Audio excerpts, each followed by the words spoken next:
Hello guys and girls, and welcome back to whatever the fuck this is. And today I'm just going to give you 5 ways to make the editing process a whole lot quicker.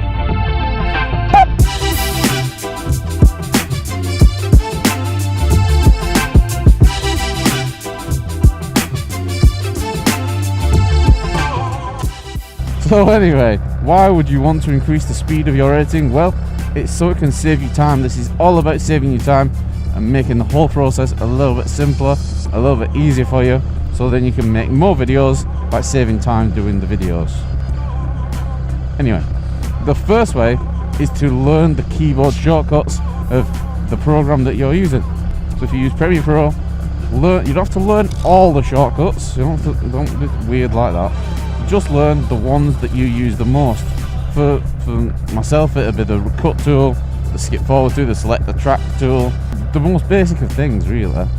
But every time you learn a shortcut, it just saves you having to go to the top, click on the thing, go back, when you can just hit the shortcut keys with the keyboard. And if you do that, then it's each time you do it, it saves you seconds. Again, those seconds build up into minutes saved, okay?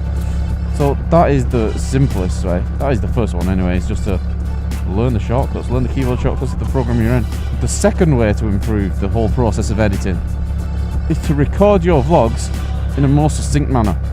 By that I mean record your vlogs so they're not as broken up, you know. So by recording your vlogs more succinctly and delivering them a little bit all together instead of spaced out over your ride, then you'll find that whole process a hell of a lot more easier to edit, because you've got less work to do, you know. You've got less work to do. You've got to cut out maybe a couple of big gaps, maybe a couple of bits where you've repeated yourself or something like that.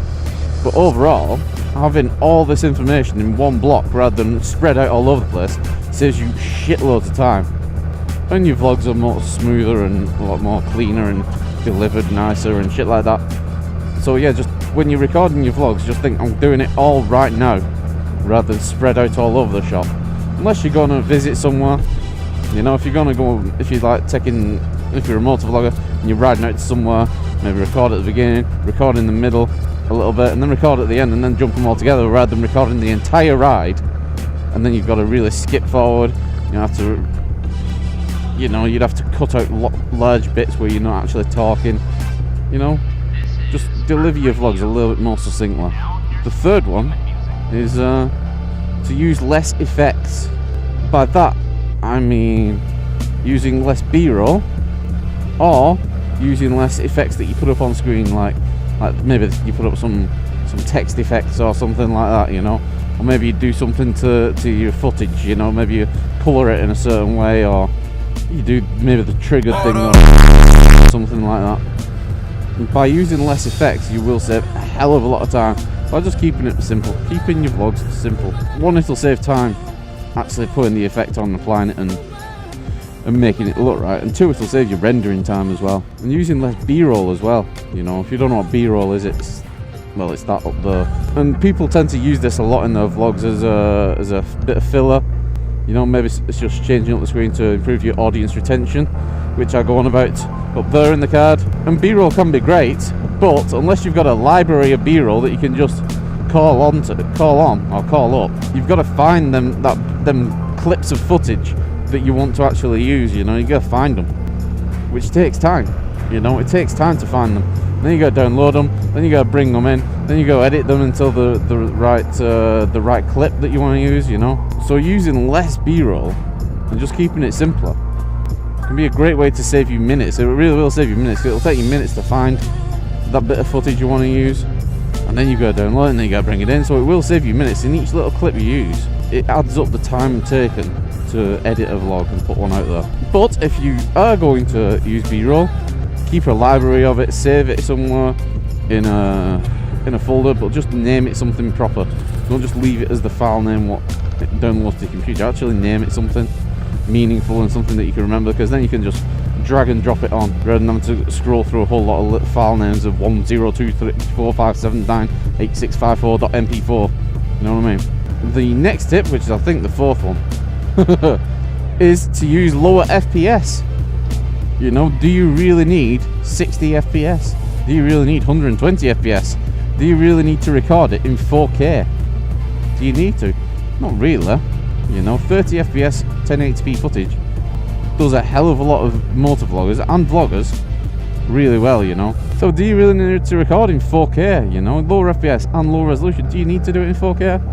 I've worked with 4K footage before on a not so, no, it was a pretty good computer, and it's slow as fuck, man, slow as fuck, you know. Do you really need to do 4K, 2K, 1080p, 30 FPS is more than acceptable to a hell of a lot of people. It really is. This is fucking recorded in 1080p, 30 FPS. You know what I mean? And it still does a job. It still does the job, you know? And because there's less frames per second, it means it's easier to... Whoa, hello. Nice. And it's still okay. It's still passable, you know what I'm saying? You don't need... Unless you're doing super slow motion, you don't need 120 FPS or shit like that. The last point, which is exporting at a lower bit rate. Now this is a contentious one. People export, in my eyes, at too high a bit rate. So not everyone, but a lot of people export at too high a bit rate for the purpose, you know. It's really high bit rate. And all it's doing is inflating the file size, and it's making the rendering process take a hell of a lot longer than it really needs to do. You know, hell of a lot longer than it needs to. Some people are doing like MP4 files with a target bit rate of like 60 megabits per second, and it's just not needed. You know, all you're doing is, like I said, bumping up the file size for not much gain. You're increasing your rendering time, and you're increasing the amount of work that YouTube has to do to get your file and compress it, which is for another vlog. You know, we'll talk about YouTube compressing. So by exporting at a lower bitrate, you'll save yourself a hell of a lot of time, and all these seconds that you've done from recording your vlogs a bit more succinctly, learning the keyboard shortcuts, less effects, you know, lower FPS, lower bitrate, all these 5 things will do is just saving you time, you know. And if it saves you half an hour, even if it just saves you half an hour, or maybe an hour from the editing of one entire vlog, then surely that's a good thing, because that means you've got an extra hour to do with whatever you want in the day, an extra hour to do with whatever you want. And quite frankly, you could probably get another video in and start editing it. For the most part, you'll pretty much be done editing, well, depending on your vlog, but you've got an extra hour right there to edit another vlog, which will then save you some more time. Or you can just go out and enjoy the fucking world, you know what I'm saying? But saving yourself time while doing the editing process will make you a hell of a lot happier, It really will, because it saves you time. And that's what those 5 tips are there for. Guys and girls, if you like this, then hit that like button. If you really like this, then hit that subscribe button. It's my face! If you want to see another video of mine straight away, it's right there. But for now, ride safe. Peace the fuck out.